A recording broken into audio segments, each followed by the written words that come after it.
आखिरकार मयूर कैसे बना भगवान कार्तिकेय का वाहन। जय श्री राम दोस्तों, स्वागत करता हूं आप सभी का हमारे YouTube चैनल पर। दोस्तों वीडियो इंटरेस्टिंग होने वाली है, इसलिए वीडियो को एंड तक देखिएगा। चलिए टाइम न वेस्ट करते हुए वीडियो को स्टार्ट करते हैं।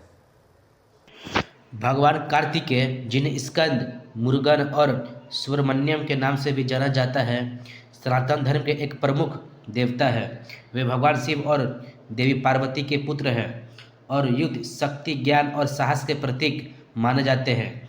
उनके वाहन मोर का उनके जीवन और व्यक्तित्व में विशेष महत्व है। मोर वाहन से जुड़ी अनेक पौराणिक कथाएं और गूढ़ अर्थ हमें यह समझने में मदद करते हैं कि भगवान कार्तिकेय का चरित्र कितना प्रेरणादायक और गहन है।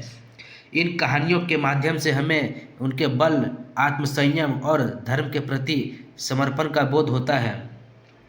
पौराणिक कथाओं में एक कहानी के अनुसार भगवान विष्णु ने कार्तिकेय को मोर वाहन प्रदान किए थे। यह कथा उनके तप और साधना से संबंधित है। कहा जाता है कि भगवान कार्तिकेय ने कठोर तपस्या की थी, जिसका उद्देश्य संसार में धर्म की स्थापना और असुरों का विनाश करना था। उनकी तपस्या से भगवान विष्णु प्रसन्न हुए और उन्हें मोर वाहन के रूप में उपहार दिया। मोर, जो अपनी चंचलता और सौंदर्य के लिए जाना जाता है, भगवान कार्तिकेय के आत्मनियंत्रण और स्थिरता का प्रतीक बन गया। इस कथा में यह संदेश छुपा है कि अपने मन को नियंत्रित कर उसे एकाग्र करने से व्यक्ति किसी भी चुनौती का सामना कर सकता है। दूसरी कथा भगवान कार्तिकेय और असुर सूर्यपद्मना के बीच हुए युद्ध से संबंधित है। सूर्यपद्मना एक अत्यंत शक्तिशाली असुर था, जिसने अपनी शक्ति के माध्यम से देवताओं और मानवों को त्रस्त कर रखा था। उसने स्वर्ग पर अधिकार कर लिया था और धर्म का विनाश कर रहा था। भगवान शिव ने अपने पुत्र कार्तिकेय को इसे समस्या का समाधान करने के लिए चुना। भगवान कार्तिकेय ने अपनी वीरता और शक्ति का प्रदर्शन करते हुए सूर्यपद्मना से युद्ध किया। यह युद्ध लंबे समय तक चला और अंततः जब सूर्यपद्मना ने अपनी हार को सुनिश्चित देखा, तो उसने अपनी मायावी शक्तियों का उपयोग करके स्वयं को एक पेड़ में बदल लिया। लेकिन भगवान कार्तिकेय ने अपनी दिव्य शक्ति का प्रयोग किया और उस पेड़ को दो हिस्सों में विभाजित कर दिया। पेड़ का एक हिस्सा एक मोर में बदल गया, जो उनका वाहन बना, जबकि दूसरा हिस्सा एक मुर्गे में परिवर्तित हो गया, जिसे उन्होंने अपने ध्वज पर स्थान दिया। यह कथा न केवल भगवान कार्तिकेय की शक्ति और युद्ध कौशल को दर्शाती है, बल्कि यह भी दिखाती है कि वे अपने शत्रुओं को समाप्त करने के बजाय उन्हें अपनी सेवा में लगा लेते हैं। मोर और मुर्गा, जो पहले सूर्यपद्मना का हिस्सा थे, अब धर्म की स्थापना और भगवान कार्तिकेय की विजय का प्रतीक बन गए।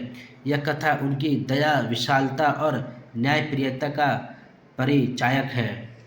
मोर के प्रतीकात्मक महत्व को समझना भी आवश्यक है। मोर अपनी सुंदरता और चंचलता के लिए जाना जाता है, सांसारिक इच्छाओं और स्थिर मन का प्रतीक है।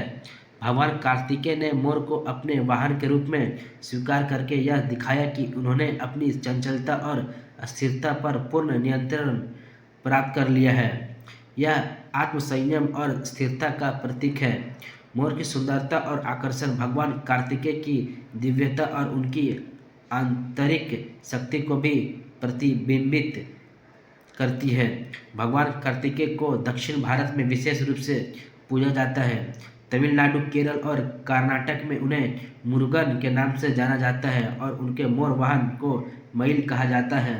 उनके साथ मोर का जुड़ाव दक्षिण भारतीय संस्कृति और भक्ति परंपरा का एक अभिन्न हिस्सा है। यह न केवल उनकी दिव्यता का प्रतीक है, बल्कि यह दर्शाता है कि कैसे भगवान कार्तिकेय ने अपने आंतरिक और बाहरी शक्तियों को संतुलित किया है। भगवान कार्तिकेय की कथा केवल युद्ध और विजय की ही नहीं है, यह आत्मनिरीक्षण, साधना और धर्म की स्थापना के प्रति समर्पण की भी कथा है। उनके मोर वाहन का उल्लेख हमें यह सिखाता है कि जीवन में स्थिरता और आत्मसंयम से ही वास्तविक विजय प्राप्त होती है। यह भी देखा जाता है कि मोर, जो स्वाभाविक रूप से सुंदर और आकर्षक है, भगवान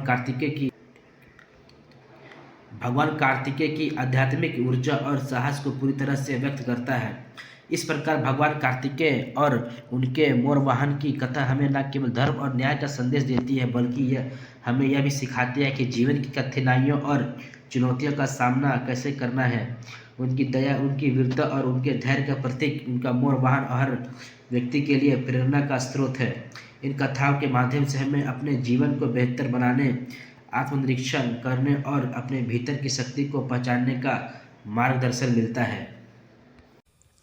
आशा करता हूँ आप लोगों को मेरी सही वीडियो पसंद आ रही होगी और आगे भी ऐसे ही रोचक वीडियोस देखने के लिए हमारे चैनल से जरूर जुड़े। चलिए मिलते हैं आप किसी दूसरे वीडियो में, तब तक के लिए जय श्री राम और वीडियो को पूरा देखने के लिए धन्यवाद।